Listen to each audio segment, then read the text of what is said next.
Selama ku hidup bagimu, mataku tetap memandangmu. Dunia tak bisa menjauhkanku dari kasihmu.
Jemaat yang dikasihi oleh Tuhan Yesus Kristus, saya undang kita semuanya untuk bangkit berdiri. Kita akan tabiskan ibadah kita di pagi hari ini. Pertolongan bagi kita datangnya dari Tuhan yang menjadikan langit dan bumi, yang memelihara kesetiaannya sampai selama-lamanya, dan yang tidak pernah meninggalkan perbuatan tangannya. Turunlah atas saudara-saudara sekalian, damai sejahtera dan rahmat dari Allah Bapa, dari Tuhan Yesus Kristus, dan dari Roh Kudus. Amin. Sidang jemaat yang diberkati Tuhan, Raja Daud menyatakan kerinduan isi hatinya kepada Tuhan. Aku mau bersyukur kepadamu dengan segenap hatiku, ya Tuhan Allahku. Aku akan memuliakan namamu selama-lamanya. Aku hendak memuji Engkau dengan segenap hatiku, dan aku hendak memberi hormat akan namamu selama-lamanya. Demikian Daud menyatakan kerinduan hatinya kepada Tuhan. Mari kita menyatakan pujian dan pengagungan bagi Allah dengan hati yang penuh syukur dan penyembahan. Seperti Raja Daud menyatakan kerinduannya kepada Allah. Dengan hati penuh syukur, kita naikkan pujian pengagungan bagi Tuhan. Aku hendak bersyukur.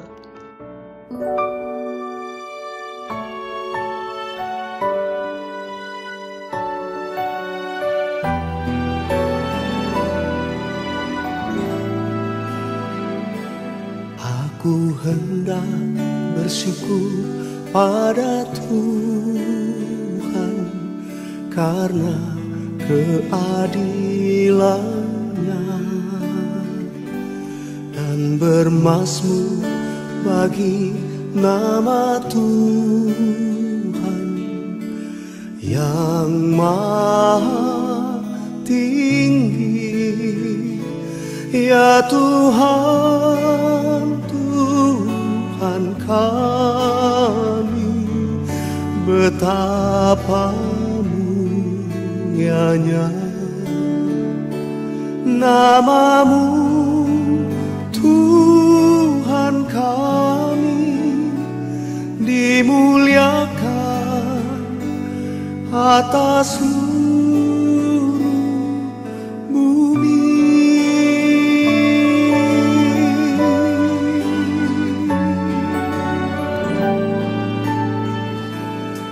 Aku hendak bersyukur pada Tuhan karena keadilan-Nya, dan bermazmur bagi nama Tuhan yang maha tinggi.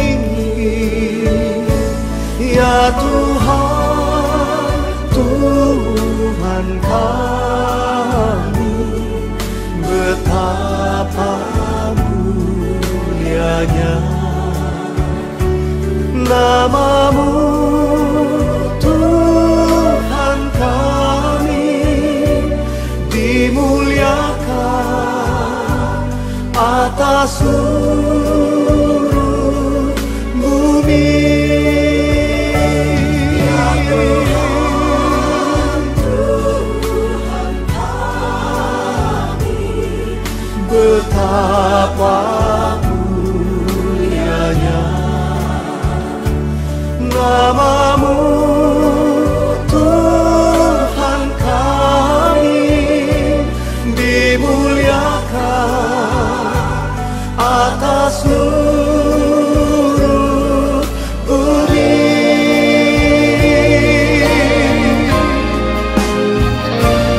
Ya Tuhan, Tuhan kami, betapa mulianya nama-Mu, Tuhan kami, dimuliakan atas seluruh bumi, dimuliakan atas seluruh bumi, dimuliakan atas seluruh bumi.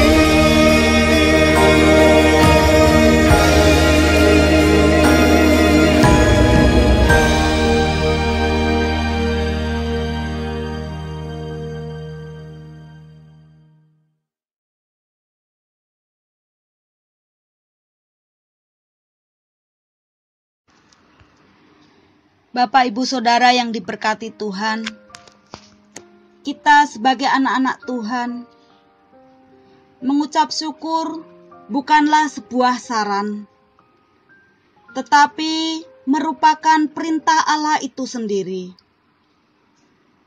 Seringkali oleh karena kesibukan yang kita lakukan, kita menjadi lupa bersyukur bahwa sesungguhnya ada penyertaan Tuhan dalam kehidupan kita. Ucapan syukur bukan hanya sebuah ucapan terima kasih. Ucapan syukur adalah sebuah penyembahan kepada Tuhan.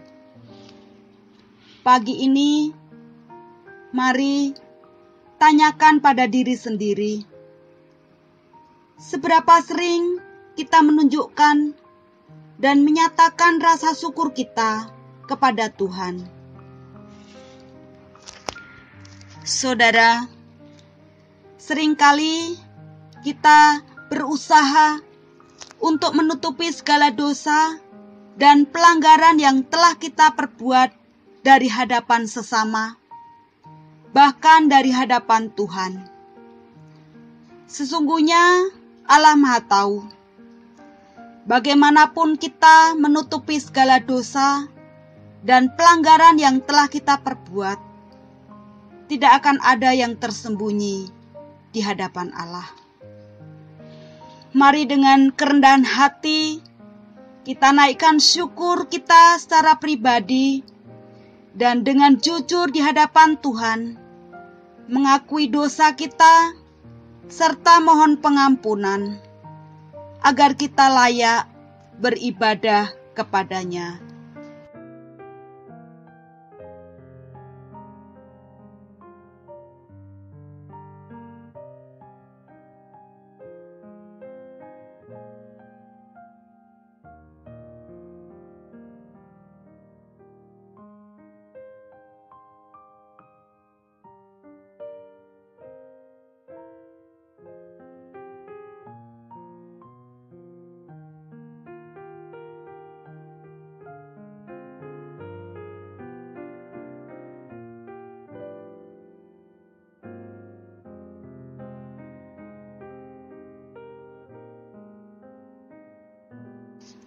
Bapa yang penuh kasih, terima kasih atas anugerah yang Kau limpahkan atas kami semua. Pada kesempatan hari ini, kami dapat datang ke hadirat-Mu, bukan karena kuat dan hebat kami, namun semua karena kasih dan penyertaan-Mu atas hidup kami.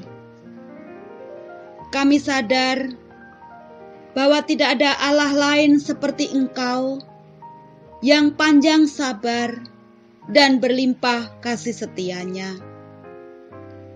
Engkau selalu mengasihi kami, meskipun kami telah berdosa di hadapan-Mu. Di tengah kehidupan kami yang penuh dengan dosa, Engkau memberikan kesempatan kepada kami untuk datang dan bertobat. Engkau tidak menolak kami ketika kami datang ke hadapan-Mu. Kami seringkali melakukan perbuatan yang menyimpang dari jalan-Mu yang benar. Bahkan berulang kali kami melakukan kesalahan yang sama. Kami seringkali bersungut-sungut, sehingga kami lupa untuk mensyukuri hidup ini. Kami sadar betapa hati kami tidak sepenuhnya mengasihi Engkau, yang padahal Engkau telah mengasihi kami dengan sepenuh hati. Ampuni kami Tuhan, karena kami banyak membuang kesempatan yang Tuhan berikan dengan tindakan kami yang sia-sia. Kiranya Engkau mau melawat dan menjamah hati kami, agar kami bisa hidup seturut dengan kehendak-Mu dan setia mengikuti segala perintah-Mu. Layakkan dan ubahkan hidup kami ya Tuhan. Jadikan hidup kami baru. Ini hidup kami Tuhan. Ini doa kami. Di dalam nama Tuhan Yesus, kami sudah berdoa dan mengucap syukur. Amin. Dengarkanlah berita anugerah untuk kita semua.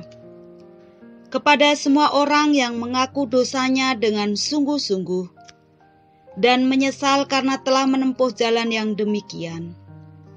Sebagai hamba Kristus Yesus, saya memberitakan kepada saudara sekalian bahwa pengampunan dosa telah berlangsung dalam nama Bapa dan Anak dan Roh Kudus.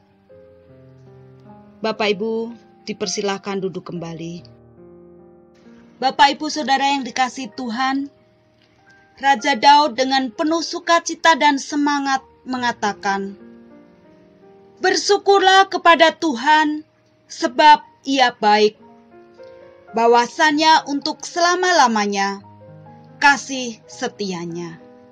Mari dengan penuh sukacita dan semangat kita naikkan pujian, bersyukurlah kepada Tuhan, sebab Dia baik. Here we go! Come on! Come on! Everybody! Clap your hands! Tepuk tangan sama-sama! Yeah! Yeah! Here we go!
Bapak Ibu Saudara yang diberkati Tuhan, pujian Kidung Jemaat nomor 387. Pujian ini sangat terkenal dan memiliki pengertian yang sangat dalam. Pujian ini mengingatkan dan meneguhkan iman percaya kita. Ku tahu siapa yang ku percaya, yaitu Tuhan Yesus yang menyelamatkan kita, orang yang hina dan berdosa. Mari dengan penuh iman dan percaya, kita naikkan pujian dari Kidung Jemaat nomor 387. Namun ku tahu yang ku percaya, dan aku yakin kan kuasanya Ia menjaga yang ku taruhkan hingga harinya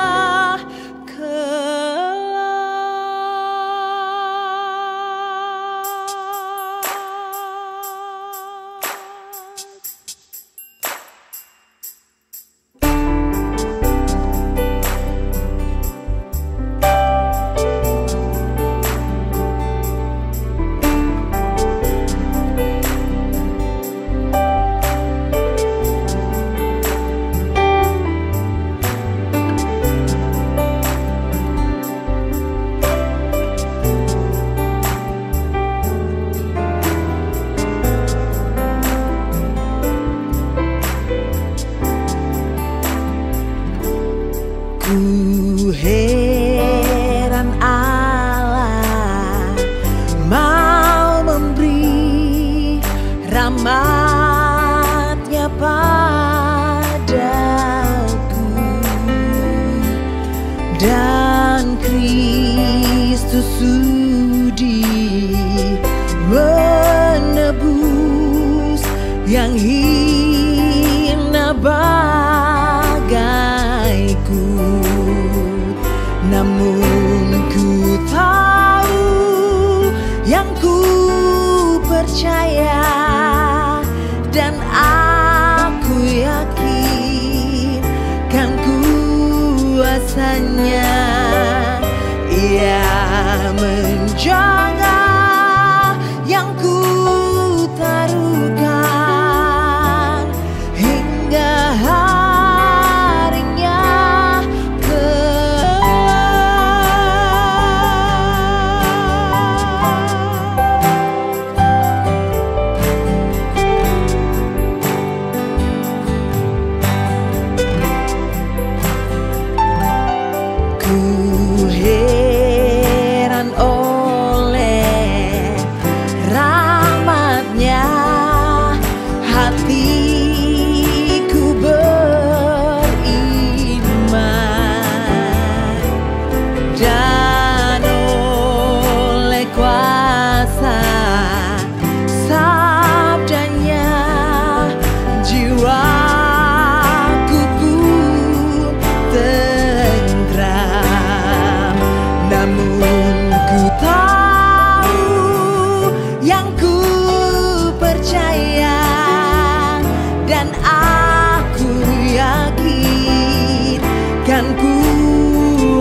hingga harinya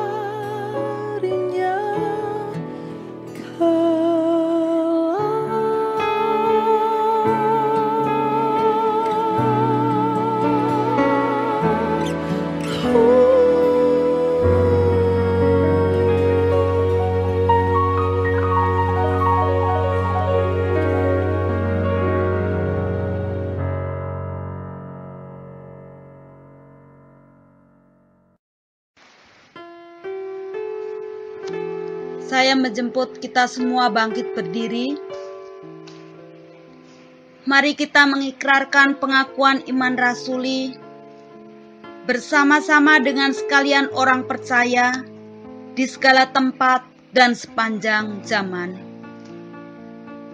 Pengakuan iman rasuli. Aku percaya kepada Allah, Bapa yang Maha Kuasa, Khalik langit dan bumi, dan kepada Yesus Kristus, Anak-Nya yang tunggal Tuhan kita, yang dikandung daripada Roh Kudus, lahir dari anak darah Maria, yang menderita sengsara di bawah pemerintahan Pontius Pilatus, disalibkan, mati dan dikuburkan, turun ke dalam kerajaan maut, pada hari yang ketiga bangkit pula dari antara orang mati, naik ke sorga, duduk di sebelah kanan Allah, Bapa yang Maha Kuasa. Dan dari sana Ia akan datang untuk menghakimi orang yang hidup dan yang mati. Aku percaya kepada Roh Kudus, Gereja yang kudus dan am, persekutuan orang kudus, pengampunan dosa, kebangkitan tubuh, dan hidup yang kekal. Amin. Sidang jemaat dipersilahkan duduk kembali. Bapak Ibu Saudara yang diberkati Tuhan, satu-satunya persiapan terbaik untuk hari esok adalah menggunakan hari ini atau waktu ini sebaik-baiknya. Mari kita persiapkan hati dengan baik untuk belajar dan mengenal Tuhan lebih dalam lagi lewat kebenaran firman Tuhan yang akan disampaikan oleh hambanya Bapak Pendeta Edi Panklova. Mari kita sambut kebenaran firman Tuhan dengan satu pujian yang mengatakan, "Ku hidup bagimu."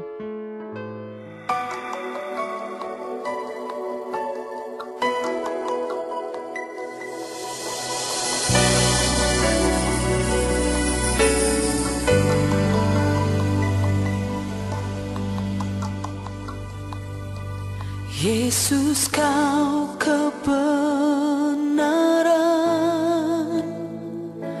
yang menyelamatkanku.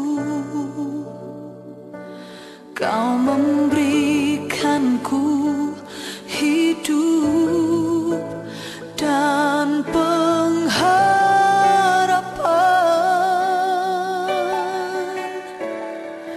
Ku ikut kehendak-Mu, ku perlu anugerah-Mu.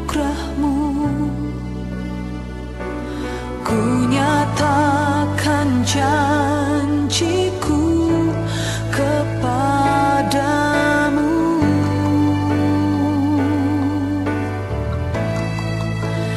Kalau ku hidup bagimu, hatiku tetap menyembah-Mu.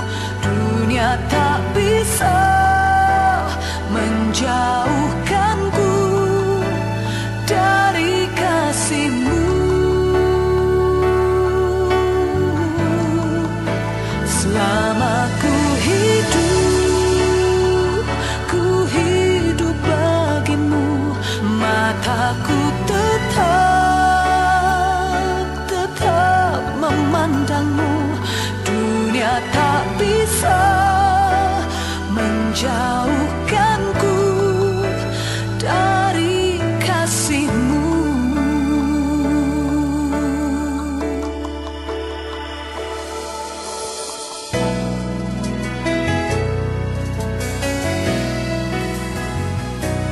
Yesus, Kau kebenaran yang menyelamatkanku. Kau memberikanku hidup dan pengharapan. Oh, ku ikut kehendak-Mu. Ku perlu anugerah-Mu. Ku nyatakan janjiku kepadamu.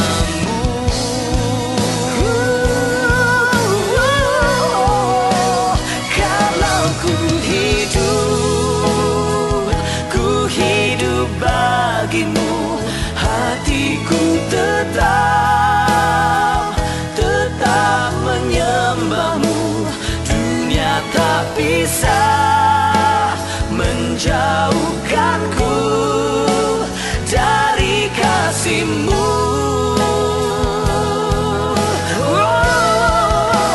Selama ku hidup bagi-Mu, mataku tetap memandang-Mu. Dunia tak bisa menjauhkanku dari kasih-Mu.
Dari kasih-Mu.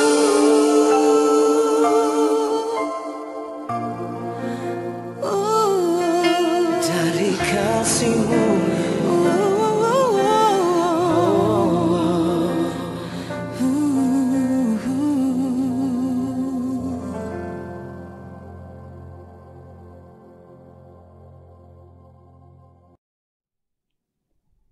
Jemaat, mari kita berdoa. Bapa kami yang bertata di dalam kerajaan surga, hari ini ada kesempatan bagi kami untuk belajar kebenaran firman-Mu lagi. Kami sungguh bersyukur dan kami menyerahkan hidup kami untuk diajar oleh kebenaran firman-Mu. Sebab kami percaya segala tulisan yang diilhamkan oleh Allah berguna untuk mengajar, untuk menyatakan kesalahan, untuk memperbaiki kelakuan dan mendidik kami ke dalam kebenaran. Firman Tuhan itu pelita bagi kaki kami dan terang bagi jalan kami. yang akan membimbing menuntun kami kepada jalan Tuhan, sehingga kami sekalian tidak tersesat dan tidak mengalami kerugian. Oleh karena itu sungguh kami menyerahkan waktu ini ke dalam tangan kasih-Mu. Kiranya Tuhan menolong kami dapat memahami firman Tuhan yang akan disampaikan nanti, dan Tuhan mengerjakan hati kami supaya sungguh kami mengaplikasikan kebenaran firman itu dalam kehidupan kami hari lepas hari. Tuhan tolong hamba-Mu yang sederhana ini, yang lemah ini untuk Engkau pakai menjadi berkat. Di dalam nama Tuhan kami Yesus Kristus kami berdoa. Amin. Jemaat yang dikasihi oleh Tuhan Yesus Kristus, kita akan melanjutkan pembahasan kita. Kita akan membahas hukum Tuhan. Hari ini kita sampai kepada hukum yang ke-9. Mari kita membuka Alkitab kita di dalam kitab Keluaran pasal yang ke-20 ayat yang ke-16. Kitab Keluaran pasal yang ke-20 ayat yang ke-16. Demikian firman Tuhan. Keluaran pasal 20 ayat yang ke-16.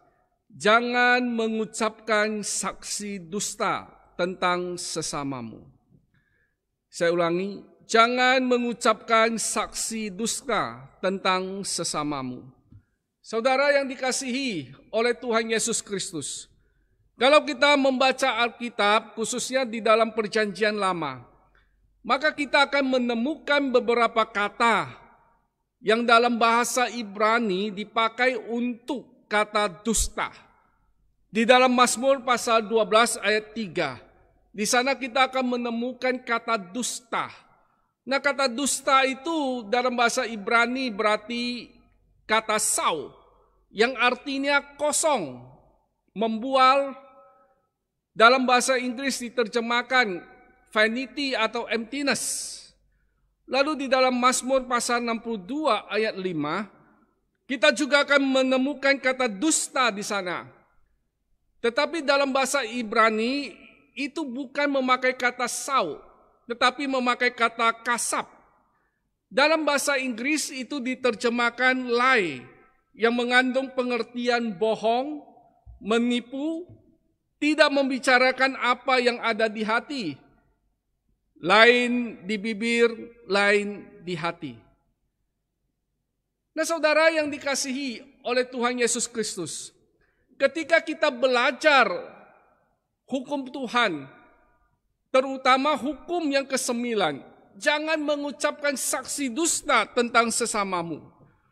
Nah, saudara, kata dusta di sini, dia tidak memakai kata sau atau kata kasab, tetapi dia memakai kata seker. Dalam bahasa Inggris diterjemahkan lie juga. Kata ini bukan hanya memberi pengertian bohong, tipu, tidak membicarakan apa yang ada di dalam hati, lain di bibir, lain di hati, tetapi kata ini konotasinya mengarah kepada memberikan kesaksian palsu untuk merusak reputasi seseorang.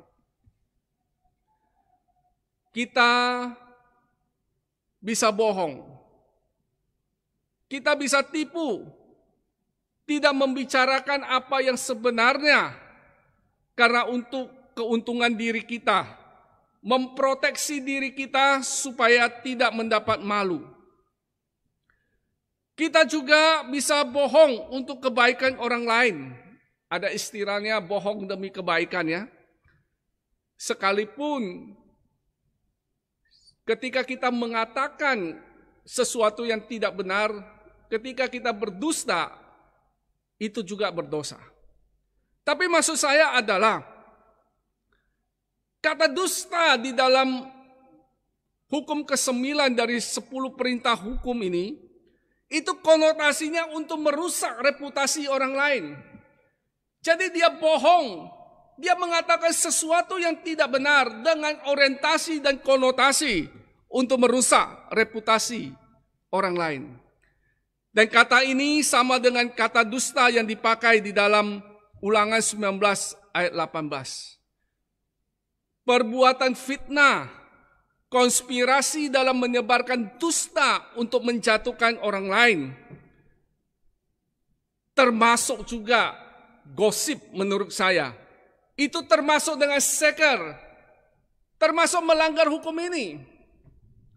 Gosip, kita membicarakan orang lain, bisa jadi beritanya benar, tetapi juga bisa beritanya tidak benar. Tapi kita membicarakan orang lain, bisa juga konotasinya hanya untuk membicarakan, tapi juga bisa konotasinya ada tujuan untuk merusak reputasi orang lain. Jadi menurut saya, perbuatan fitnah, gosip, konspirasi dalam menyebarkan dusta, itu juga termasuk seger, termasuk melanggar hukum ini. Allah sangat menentang orang untuk bersaksi dusta terhadap sesamanya. Kenapa saudara? Apalagi konotasinya untuk merusak reputasi orang lain. Allah menentang hal itu. Reputasi seseorang atau nama baik seseorang itu menyangkut kehidupan seseorang, bahkan membawa dampak terhadap keturunannya. Saya ingat satu cerita dari seorang hamba Tuhan yang bernama Dennis Rennie. Si Dennis sama istrinya mengkhususkan diri melayani pemulihan rumah tangga. Di dalam satu bagian bukunya, dia menulis tentang kisahnya ketika dia sedang kuliah. Pada waktu itu ada tugas untuk mengumpulkan dana, mereka mau melakukan satu kegiatan. Lalu para mahasiswa disuruh untuk menjual koran sebanyak-banyaknya supaya bisa mendapatkan dana bagi kegiatan itu. Nah, Dennis mengambil bagian di dalam penjualan koran tersebut. Dia dari pintu ke pintu menawarkan koran. Tanya siapa yang mau beli koran, karena kami sedang mengumpulkan dana untuk kegiatan di kampus. Dari pagi sampai siang, dia dari rumah ke rumah mengetuk pintu untuk menjual korannya. Tetapi hasilnya itu tidak menggembirakan. Sampai pada satu saat dia mengetuk pintu salah seorang yang dia temui berada di pekarangan rumah. Ketika dia mengetuk pintu, dia bilang, "Pak, saya Rennie, Dennis Rennie. Saya mahasiswa, kami sedang menjual koran untuk menggalang dana bagi satu kegiatan kami di kampus. Pak, tolong beli koran kami." Lalu bapak yang mendengar apa yang diucapkan oleh Dennis Rennie itu bertanya kepada Dennis, "Nak, tadi kamu sebutkan namamu siapa?" "Dennis Rennie." "Oh, kamu anaknya Hugh Rennie?" "Betul, Pak. Kalau gitu, mari saya beli." Nah, bapak ini beli koran yang ditawarkan, yang dijual oleh Dennis ini. Dia bukan beli hanya satu, dia beli beberapa. Setelah keluar dari pintu rumah bapak yang membeli koran ini, Dennis mulai memikir, bapak ini beli koran karena dia tahu saya anaknya Hugh Rennie. Setelah itu, mulai dari tetangga dari bapak yang beli rumah itu, yang beli korannya itu, dia mulai memperkenalkan dirinya sebagai anak Hugh Rennie. Ternyata orang-orang ketika mendengar dia adalah anaknya Hugh Rennie, mereka beli koran yang dijual oleh Dennis Rennie itu. Saudara, ternyata di kompleks perumahan itu, orang-orang mengenal Hugh Rennie itu dengan baik. Mengenal Hugh Rennie itu sebagai satu pribadi yang baik, yang bersahabat, yang murah hati, yang suka menolong orang. Jadi ketika mereka tahu yang jual koran itu adalah anaknya Hugh Rennie, mereka membeli koran yang dijual oleh Dennis Rennie itu. Nah saudara, reputasi seseorang atau nama baik seseorang itu menyangkut kehidupan seseorang. Bahkan membawa dampak terhadap keturunannya. Oleh karena itu Allah sangat menentang kalau ada orang yang mengucapkan saksi dusta terhadap sesamanya. Yang merusak reputasi seseorang. Saudara, ketika kita merusak reputasi seseorang, sebenarnya kita sedang merusak kehidupan seseorang, bahkan keluarga dan keturunannya. Reputasi seseorang itu menentukan pekerjaannya, menentukan mata pencahariannya, usahanya, dan juga menentukan penerimaan sosial.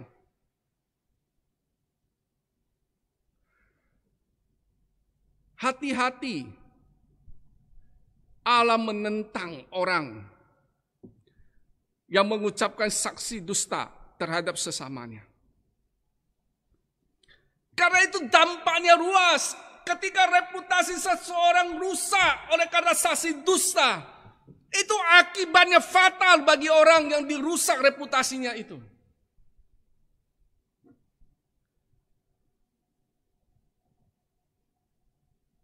Saya dengan Ibu Chen juga pernah diseker. Bertahun-tahun lamanya akhirnya ada salah seorang jemaat mengaku bahwa selama bertahun-tahun ketika kami mengajar, kami khotbah, dia merasa pahit, omong kosong. Dia tersandung. Oleh karena ada rumor-rumor di luar sana tentang kami. Ada orang-orang yang mengseker kami. Merusak reputasi. Mengucapkan saksi dusta tentang kami. Dan jemaat ini terbahkan bertahun-tahun memendam di dalam hati. Sampai satu saat mengaku bahwa selama ini dia pahit. Dia sangat berat hatinya ketika kami mengajar dan khotbah.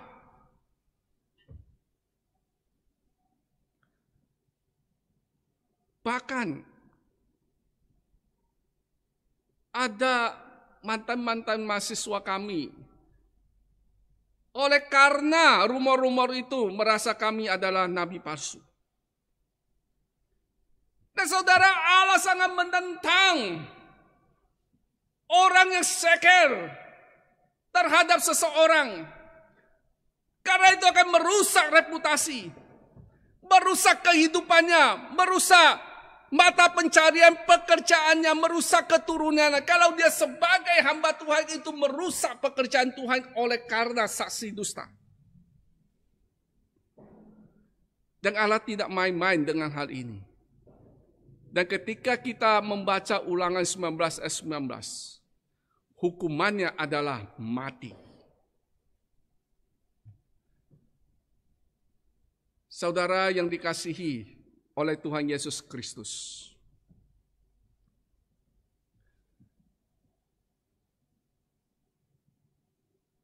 jangan mengira bahwa hal ini ada sesuatu yang sederhana. Banyak hal di dalam kehidupan kita yang bisa membuat kita mengatakan yang tidak benar untuk merusak reputasi orang lain. Ketika kita tersakiti, sakit hati, atau tersinggung dengan orang lain, itu bisa mendorong kita untuk seker, mengucapkan saksi dusta untuk merusak reputasi orang lain. Ketika kita iri hati melihat apa yang dimiliki orang lain, kalau kita tidak tangani, itu bisa membuat kita melanggar hukum ke-9 ini. Itu pasti korupsi lah. Kalau nggak korupsi nggak mungkin lah bisa beli mobil. Nggak mungkin lah bisa beli rumah. Nggak mungkin lah bisa sekolahkan anaknya di sekolah yang baik. Pasti korupsi lah. Hati-hati. persaingan bisnis juga bisa membuat kita mengseker seseorang, menjatuhkan seseorang, mengucapkan saksi dusta tentang seseorang demi mendapatkan bisnis proyek.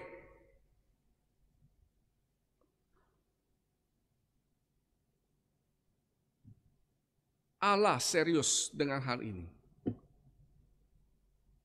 Dan Allah tegas mengatakan hukumannya adalah mati. Saudara yang dikasihi oleh Tuhan Yesus Kristus, kita tahu bahwa hukum Tuhan itu bergerak secara progresif. Kalau di PL, kita dilarang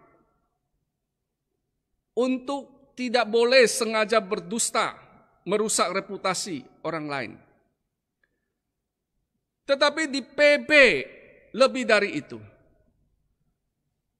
Di dalam Efesus 4 ayat yang ke-25, mari kita buka Efesus 4 ayat yang ke-25.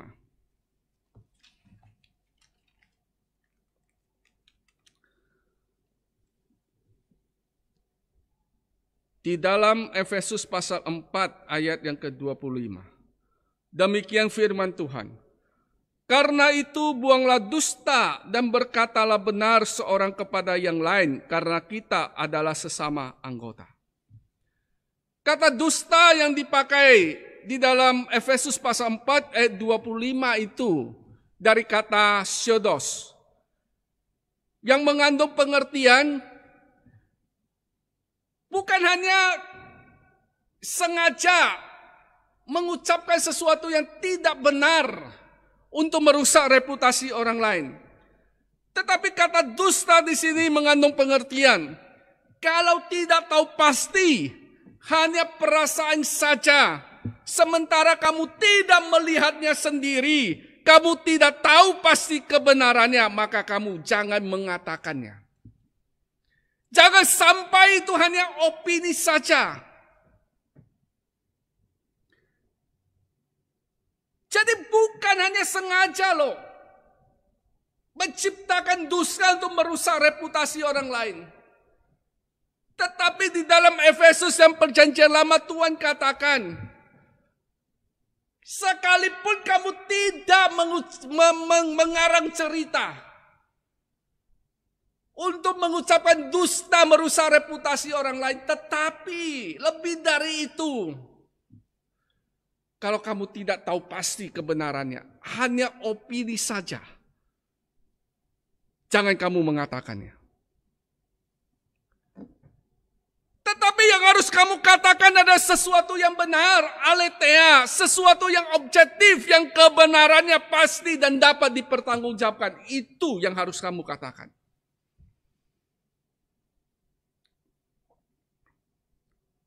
Saudara yang dikasihi oleh Tuhan Yesus Kristus, terkadang memang kita tidak mengarang suatu cerita untuk merusak reputasi seseorang. Tetapi bukankah seringkali ketika kita mengamati seseorang, lalu rasanya seperti, iya ya, memang sepertinya dia melakukan itu ya. Sementara kita tidak tahu persisannya merasa, lalu itu menjadi opini dan kita mulai menceritakannya. Firman Tuhan katakan, itu tidak boleh.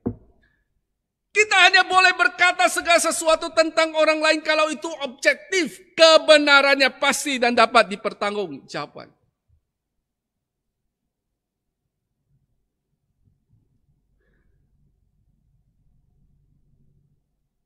Yang lebih soy lagi, ada orang-orang tertentu, dia sudah punya opini tentang seseorang itu. Apalagi seseorang itu ada seseorang yang dia tidak sukai. Lalu dia pergi mencari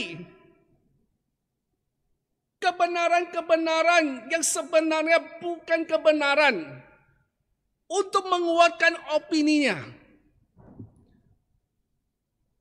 Dia mulai mencari orang-orang yang tidak sejalan dengan orang yang dia sebutkan tadi, untuk menguatkan opininya terhadap orang itu. Wah, itu berdosa sekali. Saudara, Tuhan melarang kita untuk mengatakan sesuatu yang tidak objektif, sesuatu yang bukan merupakan kebenaran. Kalau hanya opini, jangan. Apalagi kalau opini itu kita buat oleh karena kita nggak suka, lalu kita mencari sumber-sumber untuk menguatkan opini kita. Dan sumber-sumber itu, kebenarannya itu dipertanyakan. Itu berdosa sekali. Allah mau kita berkata segala sesuatu tentang orang lain kalau itu objektif, kebenarannya pasti dan dapat dipertanggungjawabkan. Ini berbicara tentang keobjektifan kita, kemurnian hati kita. Kalau kita kaitkan dengan Matius pasal 5 ayat 37, maka kita sesungguhnya tidak perlu bersumpah untuk meneguhkan apa yang kita bicarakan. Kalau kita menjaga kemurnian hati kita, kita objektif dan dapat dengan pasti mempertanggungjawabkan kebenaran yang kita bicarakan. Ya katakan ya, tidak katakan tidak. Bahkan menurut saya, bukan hanya opini saja tidak boleh. Kalau tahu pasti pun, tidak usahlah membicarakan kepada orang lain kalau itu akan merusak reputasi orang itu. Kalau itu tidak membawa manfaat, kecuali kita sedang sharing dengan orang yang dapat dipercaya, atau sedang dalam situasi yang memang tempatnya untuk kita berbicara. Bukan dari pintu ke pintu kita membicarakan, sekalipun itu benar adanya.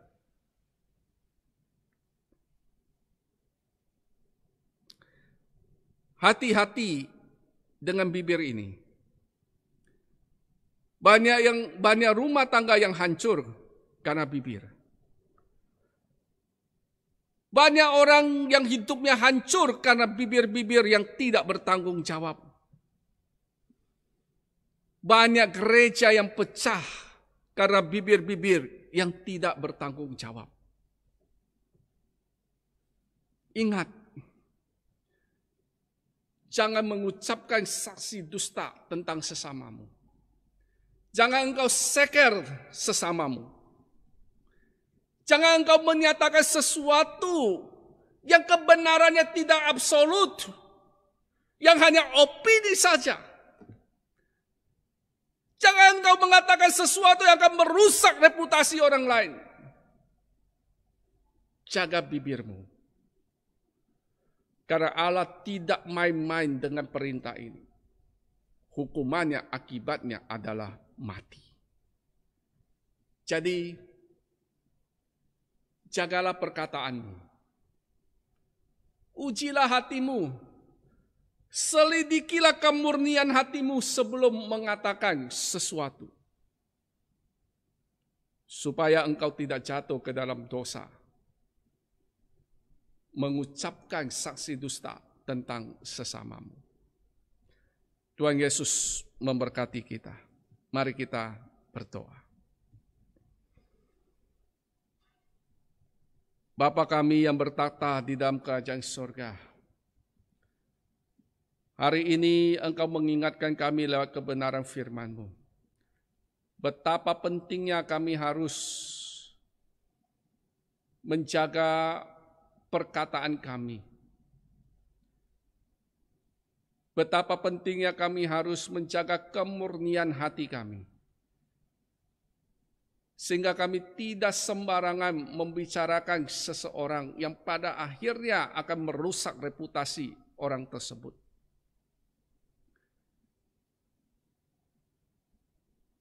Kami mohon ampun kepadamu. jika selama ini ada dari perkataan kami yang telah melukai hati orang lain, yang telah merusak reputasi orang lain.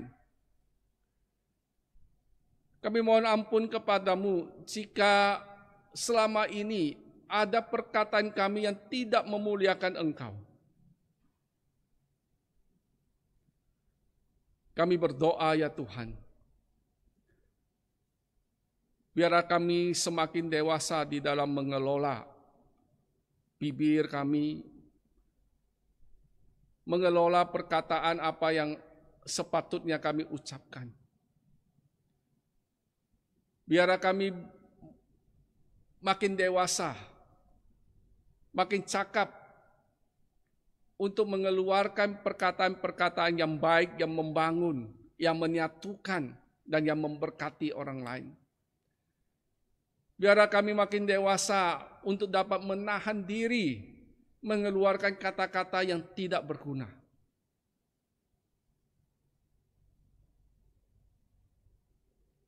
Jika ada pribadi-pribadi yang telah kami seker, selama ini kami mendoakan mereka. Kiranya Tuhan membalut luka hati mereka. Kiranya Tuhan memulihkan keadaan mereka oleh karena saksi dusta yang kami ucapkan. Berkatilah mereka ya Tuhan. Tolonglah mereka. Pagi hari ini kami datang kembali menaikkan syukur kami atas pemeliharaanmu dalam hidup kami. Di tengah-tengah pandemi COVID-19, di tengah-tengah keadaan ekonomi yang sulit, kami masih mendapati diri kami kuat, sehat, masih dapat beraktivitas, dipelihara oleh Engkau, cukup makan dan minum. Kami bersyukur dan berterima kasih kepadamu. Biarlah kami terus mengarahkan pandangan kami tertuju kepada Engkau. Kami semangat menjalani hidup ini, oleh karena kami tahu Tuhan tidak pernah meninggalkan kami. Biar Tuhan memberikan kami kemampuan untuk melakukan apa yang menjadi bagian kami, baik itu berkaitan dengan untuk kesehatan kami, maupun untuk kehidupan kami bersama dengan keluarga kami. Tuhan tolong jaga dan lindungi kami. Tuhan tolong berkati setiap pekerjaan kami sehingga boleh menghasilkan hasil-hasil yang dapat kami pakai untuk kehidupan kami dan rumah tangga kami, dan juga dapat kami pakai untuk memuliakan nama Engkau. Kami terus menyerahkan diri kami ke dalam perlindungan Tuhan. Kami mohon Tuhan terus beracara di tengah-tengah kehidupan kami, terutama di dalam kehidupan kerohanian kami. Sehingga kami makin tumbuh kuat, sehat di dalam kebenaran-Mu, makin mengasihi Engkau, makin mengerti makna hidup, dan makin bergairah untuk melakukan kebenaran firman-Mu dan melayani Engkau. Kami berdoa untuk pelayanan dan pekerjaan Tuhan di tengah-tengah gereja dan sekolah kami dan di dunia ini. Biarlah Injil, kabar sukacita itu makin luas disebarkan. Banyak orang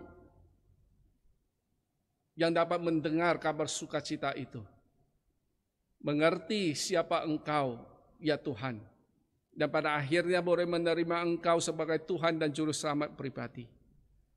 Berkati pelayanan-pelayanan gereja yang ada, lembaga-lembaga Kristen yang ada, lembaga-lembaga penginjilan yang ada, para hamba Tuhan, para misionaris, kami serahkan ke dalam tangan kasih-Mu. Diberkatilah mereka oleh Engkau dan dipakailah mereka oleh Engkau dengan luar biasa.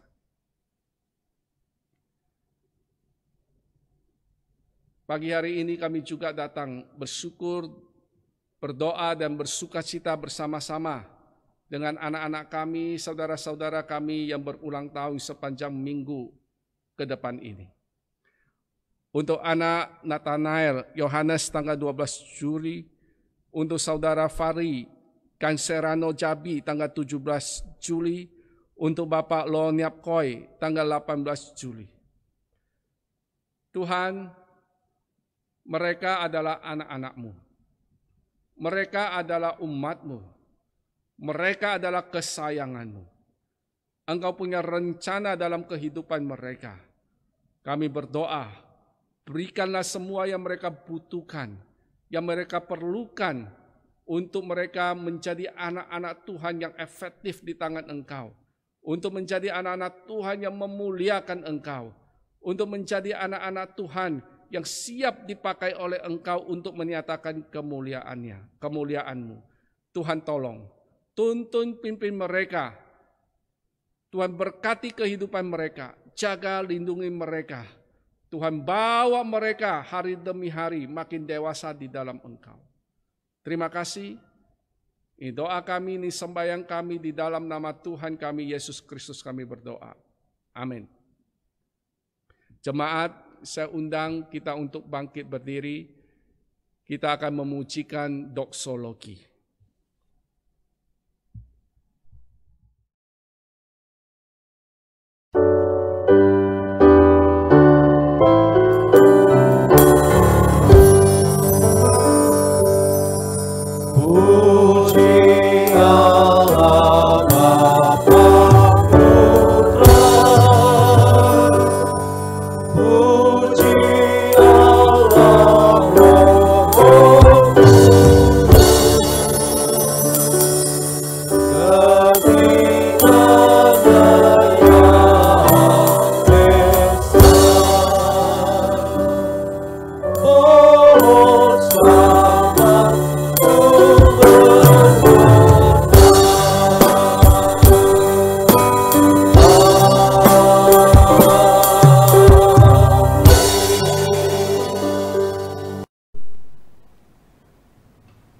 Jemaat, arahkanlah hatimu kepada Tuhan dan dengan iman yang teguh, terimalah berkat Tuhan.